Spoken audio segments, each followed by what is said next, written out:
मैं Neetu Yadav commerce classes में आपका स्वागत करती हूँ। एग्जाम की दृष्टि से बहुत ही इम्पोर्टेंट क्वेश्चन फाइनेंशियल अकाउंट के जो मैं लेकर आई हूँ। हर यूनिट से मैंने 2 क्वेश्चन निकालने की कोशिश की है। यदि आप मेरे चैनल को सब्सक्राइब करके लगातार इसमें बने रहते हैं तो आपकी अकाउंट की जितनी भी थ्योरी है वह सब कंप्लीट हो जाएगी और मुझे उम्मीद है कि इससे बाहर कोई भी क्वेश्चन नहीं आएगा। सारे इंपॉर्टेंट क्वेश्चन को मैंने इस चैनल में कवर करने की कोशिश की है।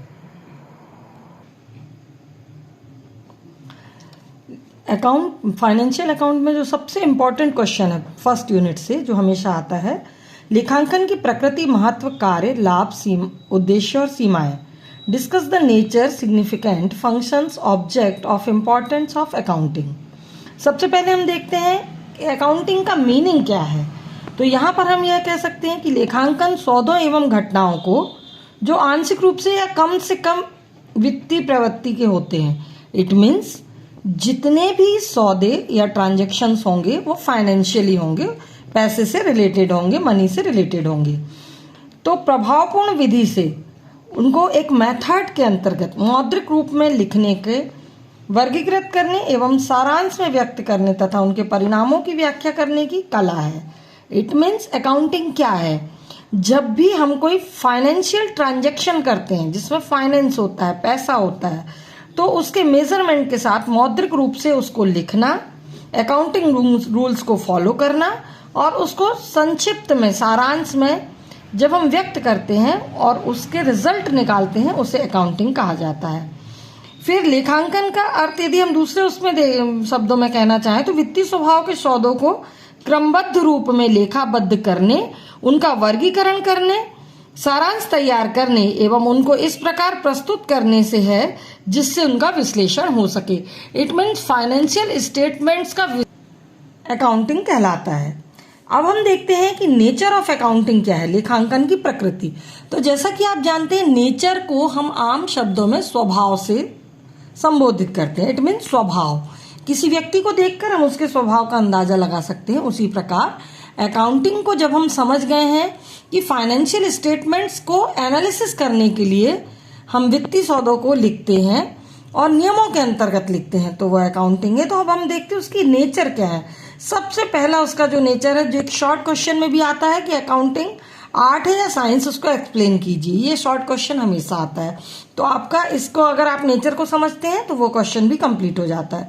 तो फर्स्ट इसकी प्रकृति है या नेचर है अकाउंटिंग एंड आर्ट्स। अकाउंटिंग एक कला है। कला का अर्थ होता है किसी कार्य को करने का विशेष ढंग या तरीका।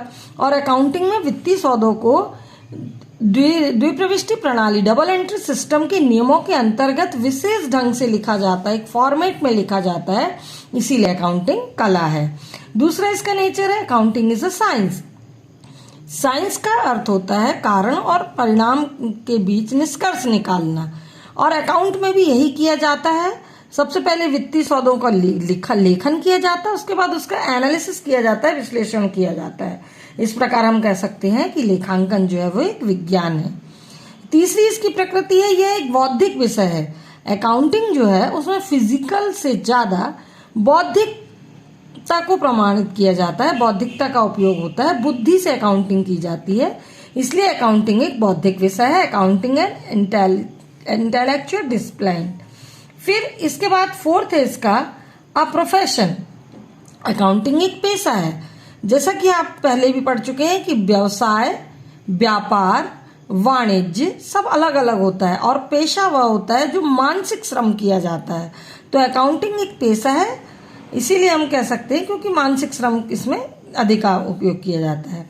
फिर इसकी अंतिम जो नेचर है वह है अ सोशल फोर्स, एक सामाजिक शक्ति है अकाउंटिंग। जैसा कि आप जानते हैं अकाउंट समाज से ताल्लुक रखता है। ये फाइनेंशियल स्टेटमेंट जो होते हैं वो समाज से जुड़े हुए होते हैं, तो इसका नेचर है अकाउंटिंग एक सामाजिक शक्ति है, अ सोशल फोर्स। अब हम आइए देखते हैं कि आवश्यकता या महत्व को समझते हैं। Need and significance of importance of accounting. Accounting का इम्पोर्टेंस क्या है? तो आप बता सकते हैं कि आर्थिक स्थिति की जानकारी होती है, नॉलेज ऑफ फाइनेंशियल पोजीशन। किसी भी बिजनेस की फाइनेंशियल पोजीशन क्या है उसके वित्त की जानकारी, उसकी इकोनॉमिक कंडीशन की जानकारी आप अकाउंटिंग को देखकर लगा सकते हैं। तो इसलिए इसका फर्स्ट जो इम्पोर्टेंस, महत्व, नीड, आवश्यकता, जो भी आप कहना चाहें, वह यह है कि आर्थिक स्थिति की जानकारी प्राप्त होती है। दूसरा है रेक्टिफिकेशन ऑफ एरर्स, अशुद्धियों को शुद्ध करना। यदि व्यवसायिक सौदों के कच्चे लेखे में कुछ मिस्टेक्स हो भी जाती हैं, तो जब हम अकाउंटिंग के अंतर्गत उनको एक निश्चित प्रोफार्मे में लिखकर डेबिट क्रेडिट करते हैं, तो बहुत हद तक उसकी गलतियों को, एरर्स को सुधारा जा सकता है। इसकी तीसरी आवश्यकता है छल कपट पर नियंत्रण, कंट्रोल ऑफ फ्रॉड्स। अकाउंटिंग में पहले लिख और पीछे दे, भूल पड़े कागज से ले। इस लाइन का मतलब है अकाउंट में पहले लिखा जाता है, बाद में सौदा किया जाता है, और इस तरह से हर चीज का लिखित प्रमाण होने के कारण इस छल कपट पर नियंत्रण होता है, कंट्रोल और फ्रॉड, यानी हम फ्रॉड से बच सकते हैं। कोई भी धोखाधड़ी हमारे साथ नहीं हो सकती। आप आमतौर पर देखिए, छोटा सा ट्रांजैक्शन भी हम करते हैं तो एक रसीद जरूर लेते हैं। यह रसीद आपका प्रमाण हो जाती है, और इस तरह से के प्रमाण रहने से फ्रॉड की संभावनाएं कम हो जाती हैं। फिर इसका नेक्स्ट है helpful in assessment of tax. जब हमको टैक्स कैलकुलेट करना होता है तो प्रॉफिट की जानकारी चाहिए होती है, अपने एसेट्स की जानकारी चाहिए होती है, जो कि अकाउंटिंग लेखों को देखकर हम आराम से निकाल सकते हैं। Next, proper valuation of business. आपके बिजनेस की एसेट्स कितनी है और उसका मूल्य वर्तमान में क्या है। आप मान लो कोई साइकिल खरीदते हैं और आप 5 साल पहले उस साइकिल को आपने 5,000 रुपये में खरीदा है। आफ्टर 5 ईयर्स, 5 साल के बाद उस साइकिल की कीमत 5,000 नहीं रह जाती है। इसी तरह से जब हम बिजनेस में संपत्तियों को खरीदते हैं तो कुछ समय के पश्चात उसका जो कीमत है, उसका जो मूल्य है, वो डेप्रिशिएट होकर कम हो जाता है। और अकाउंटिंग में प्रॉपर तरीके से इसका भी लेखा होता है डेप्रिशिएशन के माध्यम से। तो हम अपने बिजनेस के जो प्रेजेंट वैल्यू है उसको आसानी से जान सकते हैं। नेक्स्ट है इसमें लीगल रिकॉग्निशन, वैधानिक मान्यता। अकाउंट को वैधानिक मान्यता मिली हुई है, इसको सभी डिपार्टमेंट, गवर्नमेंट और सर्वमान्य है, इसको सभी लोग आसानी से मानते हैं, तो ये वैधानिक मान्यता प्राप्त है। नेक्स्ट है ख्याति के निर्धारण में सहायक, helpful in determination of goodwill. Goodwill व्यापार बिजनेस का बहुत इंपॉर्टेंट पार्ट है। गुडविल का मतलब होता है अच्छा नाम। एक एग्जाम्पल देके हम सोच सकते हैं, जैसे बाटा, पतंजलि, टाटा, इन सब की गुडविल है, इनके नाम को हम पहचानते हैं और इनके प्रोडक्ट को खरीदते हैं। तो यह गुडविल हमें बिजनेस में कितना प्रॉफिट दे रही है, इसका अकाउंटिंग से आसानी से अंदाजा लगाया जा सकता है। नेक्स्ट है ऋण लेने में सहायक, हेल्पफुल इन टेकिंग लोन। यदि हमें लोन की आवश्यकता है, हम अपने फाइनेंशियल स्टेटमेंट यदि किसी के सामने रखते हैं, व्यक्ति फाइनेंशियल स्टेटमेंट को देखकर हमारी फाइनेंशियल पोजीशन और कंडीशन का पता आसानी से लगा सकता है, और इस तरह से हमें ऋण लेने में आवश्यकता होती है। नेक्स्ट है फिर हमारा दिवालिया घोषित करने में सहायक, helpful in decline as an insolvent.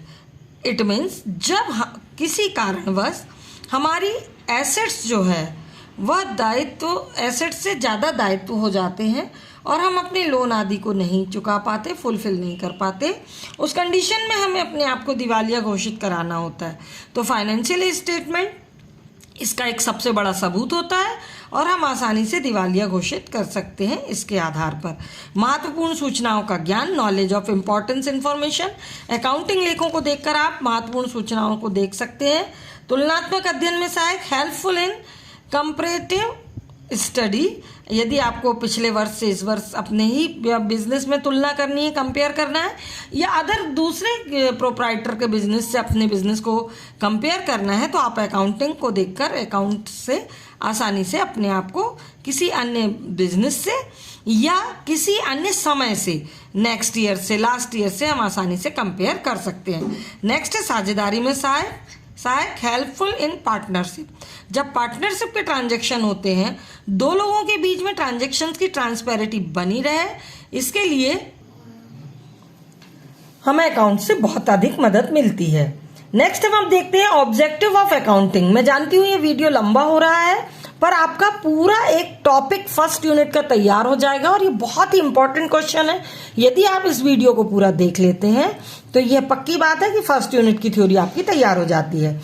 एक लेखांकन के उद्देश्य यदि हम देखते हैं तो सबसे पहला अशुद्धियों पर नियंत्रण। हर चीज का प्रमाण होता है और रिटर्न में होने से यहाँ पर एरर्स होने की संभावनाएं जो है वो कम हो जाती हैं। प्रॉफिट एंड लॉस का कैलकुलेशन आसानी से आप कर सकते हैं। नेक्स्ट है knowledge of financial to make adjustment, समायोजन करना। यदि कुछ लिखने से छूट जाता है तो अकाउंटिंग के रूल्स के अंतर्गत हम बाद में भी उसको एडजस्टमेंट के अंतर्गत लिख सकते हैं।